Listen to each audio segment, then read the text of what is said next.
Hey everyone, I'm Chelsea Evans. I'm a furniture artist from Redesign with Prima, and in this episode I'm going to be demonstrating clearly aligned decor stamps on a cute little frame that I picked up. This is a great example because it's just like a cabinet that you would see on furniture, but it's in a small version. So I can give you an example of how to do it, and you can do it on something small or you can do it on something larger. We are going to use the Bohemian Dreamer stamp from Redesign with Prima. I love this design. It's such a fun design. So a stamp comes just like this. It has a photo on the front and on the back of all of the designs in the stamp. And they are all separate, so you can pull them apart and use all of them or use just a part of it. So let me open it up and show you. All right, so it has a plastic coating on the top and on the back. And on the back, it's kind of nice because it also has a scale of measurement, so you can gauge how large the stamps are without having to pull out your measuring tape, which is really nice. Okay, so this has, let's see, several different designs. It has this cute elephant design and the florals. I absolutely love that. And another thing I love is you can use the whole design, or let's say I just wanted the elephant, I can just put my ink on the elephant and stamp that. So they're really easy to use. Now, the best part about them, I gotta show you guys this, is they are flexible. So you can stamp something flat, you can stamp something curved, you can stamp almost any surface, and it makes it really easy to do that. They're really easy to clean, they're reusable, and they are clear. So I can see what my design is going to look like on my piece before I even stamp it. That is such a big deal because it's the worst when you stamp something and you think, oh, I don't love it because you couldn't see it. But now you can see right through it. You know exactly what it's going to look like before you even start. So let's start stamping. And I'm going to use this piece of the Bohemian Dreamer stamp. It's one of my favorite little pieces. All right, and we are going to use a permanent ink. So Redesign with Prima has several different inks that you can use. And they have these decor ink pads. These are really awesome. They're stackable and they're magnetic. So if you stack another one right underneath, they will magnetize and then you can store them really easily and they stay together. So these ones are semi-permanent. You can use them on furniture, but if you do, you need to let it set for a minimum of 24 hours before you apply a water-based top coat to seal it. And so today I'm going to use a different ink, a permanent ink. And so we're going to use the archival ink from Ranger, and we are going to stamp some furniture with it. So I am going to put the stamp on the inside of these doors. And this is fun. I like this example because it's like a mini frame, but it's also fun for interactive cards if you're into paper crafting or things like that, and you have like a card or something that opens and you can stamp the inside and have something kind of fun on the inside. So you can put these on a stamping block if you would like. I like to apply them just the way they are because most of the time I'm a furniture artist, I'm working with furniture, and furniture tends to have curves and it's not completely flat. So these are ideal for that. So I'm going to use it just like it is. And I'm going to take my ink, and this is just a black ink, permanent ink, and I'm going to just stamp right onto my stamp, or place my ink onto my stamp, right?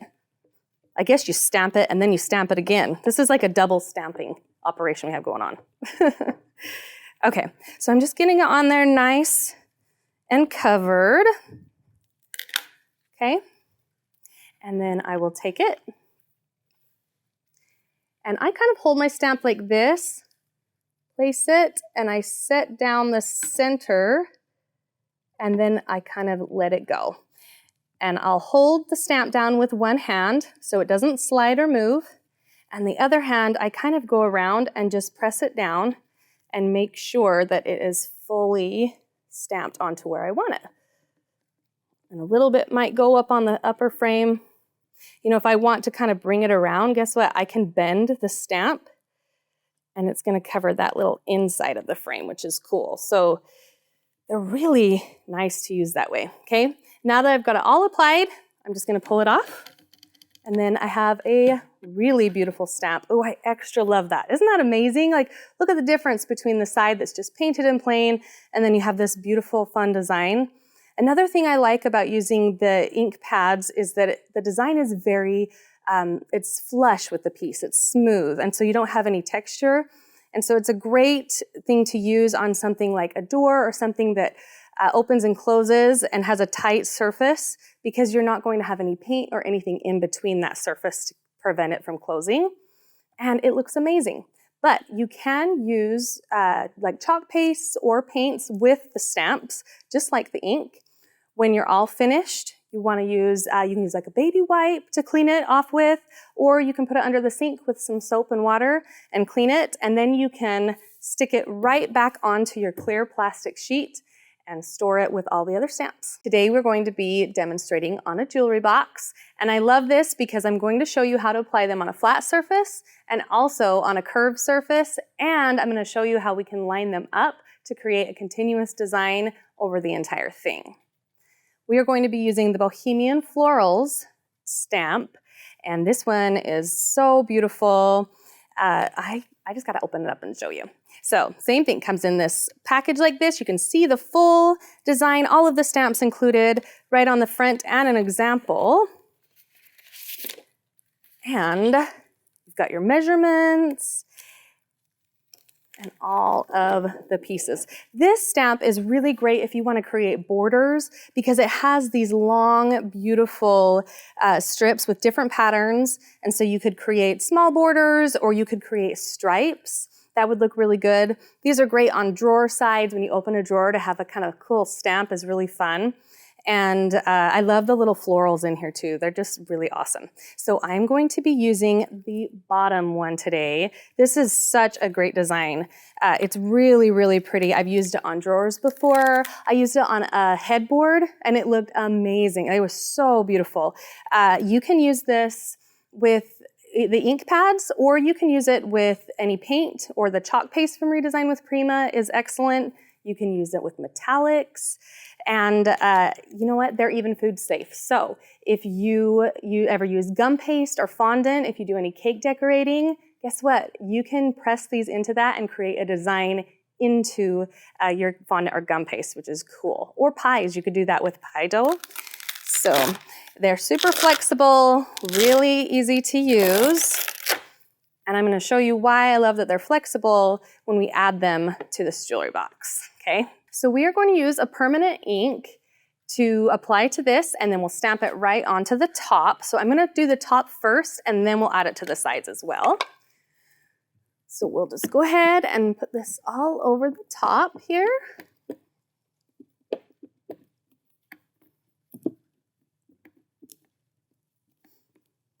If you've used the stamp a lot and it's not taking ink the way that you would want it to, you can take a really fine grit sandpaper, 220 grit or higher. Don't go any lower than that, because you don't want to damage the stamp.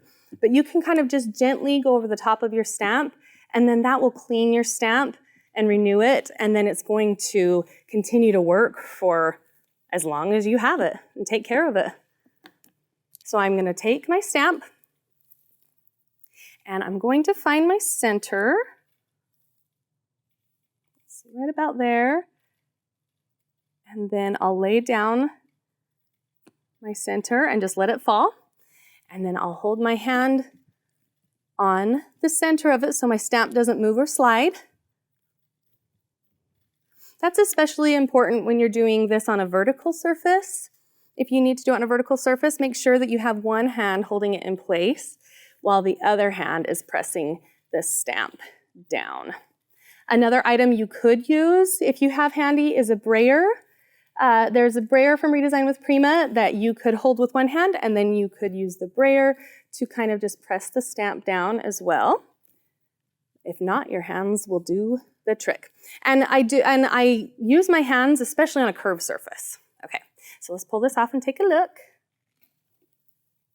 That is so pretty. Okay, so now I've got this beautiful design, right? And I love it, but it's just barely not wide enough, okay? So I'm gonna take my stamp, and I might just add a tiny bit of ink, but you don't have to. Usually you can stamp a couple of times. Your ink will fade the more you stamp, and then you'll have to reload it. But usually you can stamp a couple of times without having to reload. Now, because it's clear, I can line up the design. So I'm just going to take it right here and set it down. Okay, and now I have a continuous design that goes all the way across. And I'll take the other end. I'll just hit it with a little bit of ink. And then I'll do the same here and just line it right up and stamp that edge. There, now it's all the way across. Isn't that beautiful? I love how that pops against that bright color. It's really nice on whites, and you can use lighter inks or paints. The chalk paste is great to add a little bit of texture and get a stamp, and you can do that on glass objects even, and you can add a little bit of color to a brighter color if you want to. All right, so we are going to add the same design to the front to both sides. So I'm going to show you how you apply it on a curved surface. These drawers have a nice curve in them. And then, you know, sometimes you have obstacles in your way, like knobs, something that you can't remove. And so you can kind of bend and maneuver your stamp around those, which is really awesome. All right, so I just kind of make sure that my drawers are all lined up. If you are stamping drawers and you want a continuous stamp, but you can take them out of your piece as well. So if you're doing a dresser, you can take your drawers out and put them close together just like this, and then you can apply your stamp on that way. Okay, so I am going to use, again, the permanent ink, and we will stamp right onto our stamp.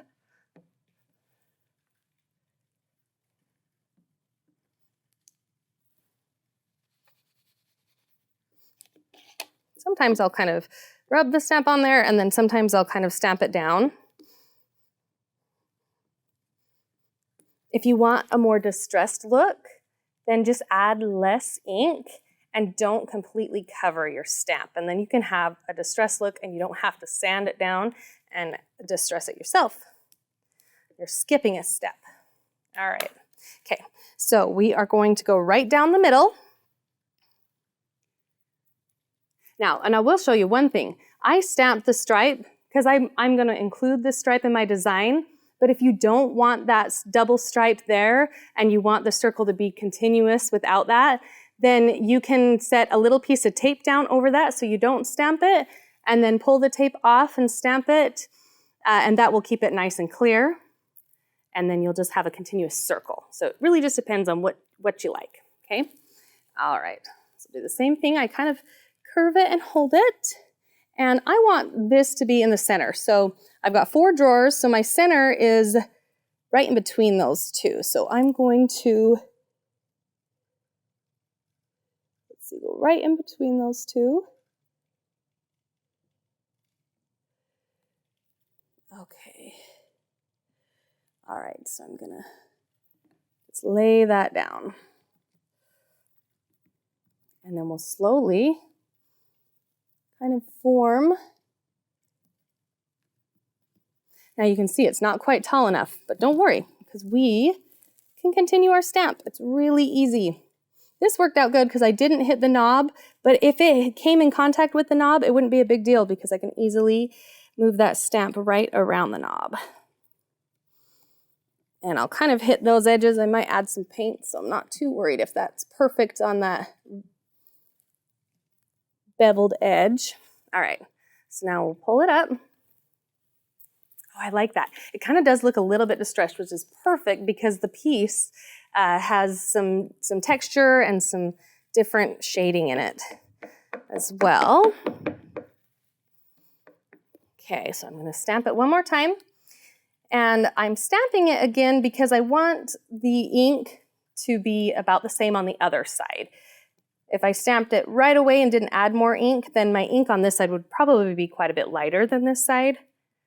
So for a continuous design, I usually just stamp every time before I use it. Okay. Take it again. And we'll do the other side. Okay, so now I can decide if I want 4 stripes or if I only want 2. I'm gonna kind of take it and I'm just gonna go right, I'm gonna kind of just line up the stripes so they overlap just a bit. And then we'll do the same thing on this side. And I'm not pushing this down, I'm just like kind of letting it rest there. And then I'll work on the upper half of it. And we'll slowly work our way down.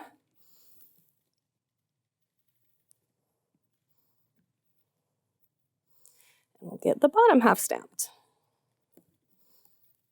And then we'll kind of hit that crevice there. All right. Oh, that is so cute. I love that. And then I'm going to come up here and do this top part. Just a little bit of ink.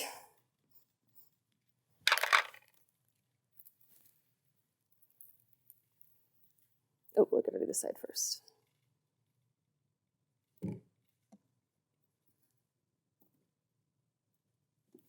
Okay. And then, okay, let's say that I don't love the way it lined up or the way it looks, then I can just kind of lightly sand it so it fades out the look, and then I can restamp over it, or I can leave it distressed, or I can sand it, add a tiny bit of paint, and I can re-stamp, no problem. So it's a pretty easy fix. There we are. After you've used your stamp, then go ahead and clean it off. You can use a baby wipe or you can clean it with soap and water. But it's good to keep them clean because then they are ready for the next time you use them. And then you can place them right back on the plastic and store them with the rest of the stamp. So once you've applied your stamp, you can use any water-based sealer to go ahead and seal it. I usually wait a couple of hours and then apply my water-based sealer. And if you're using the semi-permanent ink, then make sure you wait at least 24 hours. And the best type of sealer when using this would be to spray it. So you can either spray your top coat on, or you can use a spray can of top coat as well. And that's going to give you the best results.